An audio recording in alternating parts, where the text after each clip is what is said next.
quarter, 9 for 9. What were the things you're thinking about coming into this home opener? Absolutely nothing. Just moving on from last game.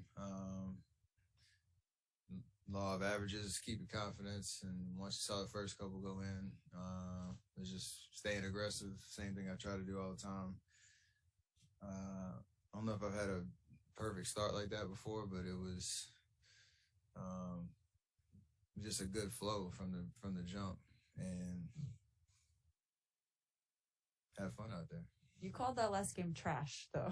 I messed up. I mean, I said I played like trash, and I tried to quickly correct it by saying I shot the ball terribly, but I did other stuff. So, I should have just said I shot the ball like trash and still tried to find a way to impact the game. But you can still play well even though you don't shoot the ball well. But I'd rather have a night like tonight. Yeah. Was there any carryover in your mind of wanting to maybe course correct or have, be a showman for fans at Chase Center? There's always that vibe. I mean, you want to play well to win. This isn't the first time I've played terrible. I almost did it again.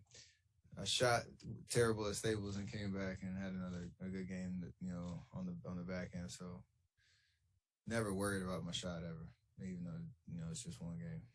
You've dealt with, obviously rough games responding those in the past. Jordan Poole hasn't really, this is his first kind of big moment that he's stepping into this season. What do you say to him, during and after a game like tonight? Told him plenty of times, and you just have to go through the reps of not riding that emotional roller coaster, because he had two big drives in the third or beginning of the fourth quarter, even though there were some other plays that didn't go his way. But he stayed aggressive, and over the course of 82, you're going to find yourself in positions where you're,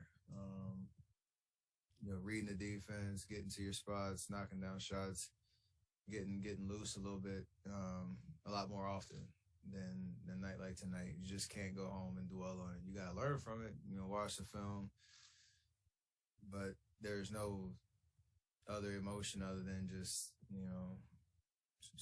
stick to your program, the work you put in, and good things will continue to happen for you. It's the process for everybody going through that. Steph, can you take me through those last two threes, the deep one? What did you see? And then the one where you advanced to Damian Lee and then got it back? I was trying to get the first one. I was trying to get the ball. I don't know, like a little flare, action, back cut didn't work. And then I came off, and in those situations, you don't really think about where you are. It's just a matter of where is the defense, how much space do you have, and there was no indecision. That's why I went in. Whether it's a good shot, bad shot, no indecision of once I got it, rhythm, step into it, knock it down. And then we talk about the throw ahead pass a lot because it's really hard to defend. You get a stop, go in transition, somebody's running the wing. It's almost like dribble penetration where the defense has to, shift down the court, and then you can kind of flow into action at the top of the court, in your transition break. And Dealey made a good look at the basket. Everybody kind of shifted down, and I was able to, come in the wake on the right side, and he made a good pass and knocked it down. So we talk about that type of action a lot, whether it creates an open three or not. It's just good basketball. Steph, you've had Andre back on the team for several months now, and you've had him in practice. But what is it like just to have him on the court, to be there, you and Draymond and Andre, to close a tough game together, and he's knocking balls around, he's organizing things on offense, just to know he's back with you side by side again? Definitely a comfort level there, and again, he's making his presence felt. Especially on defense, and he forced PG into two tough threes in the beginning of the fourth quarter, took him out of rhythm a little bit. But he just knows how to play basketball. He knows how to impact winning. He knows where to be. You don't got to tell him anything. He kind of sees everything happening one step ahead, and that familiarity is huge because you can rely on him in big situations. And the minutes that he's playing, he's making a huge impact. So hopefully, there's more to come of that. And you've got 20 rebounds in 2 games. Is that what you're going to do now? You get 10 a game? Absolutely. Just mark it down. 8,200 rebounds coming right at you. So you playing all 82 games? too. You mentioned having rough nights at Staples, but you've had rough nights in general. Why does the confidence never waver that the next night you can have a night like you had tonight? Just earn confidence from the work you put in. It's always the message of the next shot's going in, or the next game's going to be a good game, or what have you, because I try not to dwell on it too much. Even laughing at that question, I don't even know what Staples does to me on shooting the basketball. Who cares? Move on to the next one. So, play enough games, you figure out that ability to turn the page really quickly.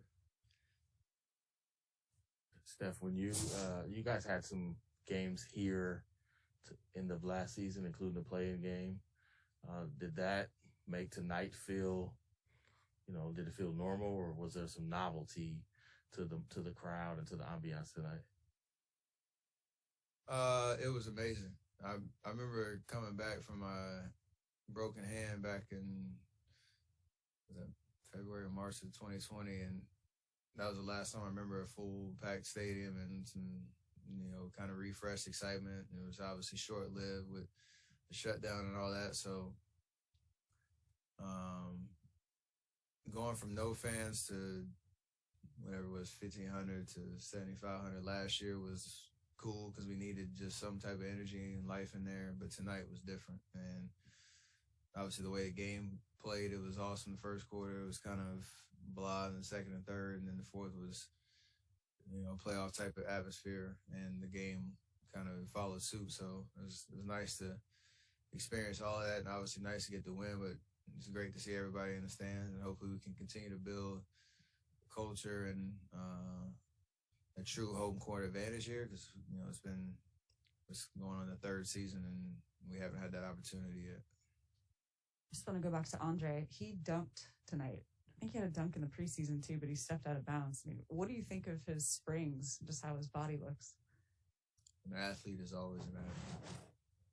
He works on his body, and like I said, he was not just here just to be the honorary, warrior on the bench. He's got a lot left in the tank, and he showed that defensively, turning a stop into a transition dunk, or he had a couple of practice and training camp. You could tell he was feeling good. He was letting everybody know he still got it. So it's pretty cool to see. Steph, you're feeling about being named one of the top 75 players in NBA history, and also Clay and Draymond not getting on that list. Yeah, I mean, obviously it's an amazing honor. It's something never dreamed of in terms of, I remember watching the top 50 list and those interesting jackets they had, and just the names that you saw and all that. Now you think about 25 more in the last 25 years and what it's meant. So to be on that list it's amazing, especially while you're still playing. It means a lot in terms of what you poured into the game and what I feel like I have left. Obviously, those two guys deserve to be on that list. Their resumes stack up with anybody in terms of winning, accolades, everything. So I know it's a vote, and I know there's a whole process, and there's some other, top level names that aren't on that list. It just, one, speaks to how special that 75 is, but also how talented this league is. And I've played with two guys who deserve to be on that list as well. So I think Clay said fuel for the fire. I like that too. Steph, along those lines, what Tim asked, Draymond was in here a minute ago, and he said, well, you better count on me to be in the top 125 years. I mean, and he said, and he wants to be a Hall of Famer. I mean, does that sound about right? Get both of those, and if not, then something's seriously wrong with the situation there for sure. Clay too. Hey, did you know Damian Lee was going to get that right back to you? Was there, because you've played together for so long, or was it just a read and react situation? It's a read and react situation, but I was also a little thirsty. So when I threw it, he could see that blue jersey just flying in his peripheral. So if he didn't have a shot, which I thought at first that could have been an option because he had already hit 2 in the fourth, I knew I was coming back. It just mattered if I could get open and if the timing was right. But you watch it, I knew exactly what I was trying to do from the jump. So I'm glad he saw it too.